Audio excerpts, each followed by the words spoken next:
Clockwork Prince. The book starts off with William Herndon meeting a ghost named Molly. He has requested for some demon powder from her. He also asked for a love potion that gives the opposite effect. On the other hand, James and Tessa is going for a council meeting. We also see a relationship developing between Jem and Tessa, but Will is studiously avoiding her. In the council meeting, Tessa was questioned, and also Benedict Lightwood wanted to be the head of the London Institute, but failed. Charlotte and Henry were given the task of finding Mortmain within 2 weeks, or else Benedict might get the institute. Will had gone to Magnus, who has summoned a demon, but that was the incorrect one, so Magnus dismissed it. We also know that Will has opened a pyxis and released a demon. The demon has cursed Will. Sophie was eavesdropping at Jem and Tessa, but she saw Jessamine coming outside her room with men's clothes. The institute would be getting new servants in place of Thomas and Agatha, and Tessa and Sophie would be trained by Gabriel and Gideon Lightwood. Later, they found out that Mortmain was adopted by the Shades, and according to Mortmain, Shadowhunters killed his real parents, even though they broke no laws. But when they had a trial for him, they were not given a fair one at that. So they write a letter to Aloysius Starkweather, who is 89, and they assume that he was alive during the time of his parents' death. Since Aloysius has not allowed Charlotte nor Henry to the Neviok Institute, Will, Tessa, and Jem go. Later, Sophie and Tessa heard that the Lightwood boys had come to the Institute to spy on Charlotte. In order to go to the Institute, she pretended as Jem's fiancé. In the Institute, the trio met Aloysius, and he said that most of Shade's belongings were taken for spoils, the belongings of downworlders. They go to the Ravenscar Manor and they see Will's sister, Cecily, going inside, and they also see an automaton. Will and Jem run after it. It delivers a warning from Mortmain that says them to cease the investigation or else Will's family would be in danger. Soon after he returned back to London, Will ran to Magnus's place. He asked Magnus to send him to the demon realms. When he refused, Will recounts his past where he opened a box which released a demon and his older sister Ella saved him. The demon then cursed him that whoever he loves would die soon. As a proof, the next day Ella died. He ran away to the Shadowhunters when he was 12, and he says he loves Tessa, but is afraid that she will die. He loves Jem because he's anyways dying due to the drug. Tessa changes as Starkweather using the button she has stolen, and she sees Mortmain's adopted parents. There were automatons, and John Shade proudly says how Mortmain will become the Clockwork Prince in the future. The next day, Tessa notices Will has not come back.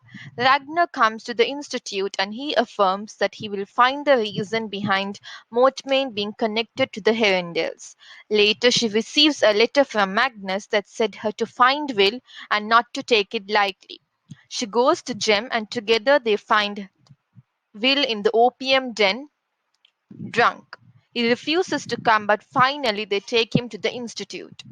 We also see Tessa beginning to love Jem. One night she sees Jessamine going outside with men's clothes. The next day, Will recounts that werewolves were buying buckets of yin fen, Jem's drug, and they wanted to please the Magister. While training, Gabriel says the reason why they hate the Fairchilds is because the uncle Silas took his life after breaking a simple law, and Charlotte's father recounted that to the claim. In embarrassment, he took his life. That night, Sophie comes to Tessa's room to say about Jessamine's disappearance at night. She had an invitation in her pocket that was invited by Benedict Lightfoot and was given to her by Nate, Tessa's brother. Tessa changes into Jessamine and goes with Will to get information from Nate. Despite Tessa loving Jem, she is also attracted towards Will and has absolutely no idea what to do about it. They arrived at the party and she finds out from Nate that Benedict Lightwood works for Mortmain. He is planning to make Benedict the head of the London Institute and use him as a puppet so he can do what he wants for the Shadowhunters. He has asked Jessamine to hide the Book of White in Tessa's room so she'll be arrested by the clave for illegal possession. Jessamine is also married to Nate secretly. Accidentally, she changes back to herself, and Magnus takes them back. Will runs after some demon. Back in the institute, Jessamine wakes up and she tells that she was working for Mortmain and Tessa's father is a demon and her mother is a shadow hunter. She told those under the immortal sword. On the other hand, Will gets the tooth from the demon he was chasing and gives it to Magnus. Jem and Tessa go to see Jessamine in the Silent City to get more information from her. Jessamine reluctantly writes a letter for Nate, asking him to meet her. She tells Tessa to wear men's clothes when going. They go to see Nate, but it was not successful. Nate finds out about Tessa, and a massive fight arose between the Shadowhunters and the automatons who had come with Nate, and Nate got killed. Will got badly injured and Tessa fell unconscious. After Will was healed, he goes to Magnus as he agreed to summon the demons he wants, so he goes. The demon surprisingly says the curse is not true. Ella dies because when she fought him, he struck her with his stringer. Charlotte decided to resign her post from the institute as she still has not found Mortmain. But Will and Jem convinces her to go to Benedict Lightwood and threaten to tell the Clave about his alliance towards Mortmain and his relationship with demons. Jem brings in a parchment provided by the Silent Brothers about Barbara Lightwood's death. His wife too died from demon pox. Jem later proposes Tessa to be his wife, and she says yes. They go to Benedict, and he assures that he will support Charlotte in getting the institute.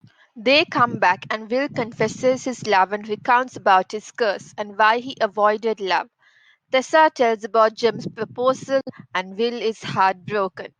The next day, Jem and Tessa announces to the rest about the engagement and they congratulated them, including Will sadly. The book ends with Will's sister Cecily coming to the institute and she has come to train as a shadow hunter.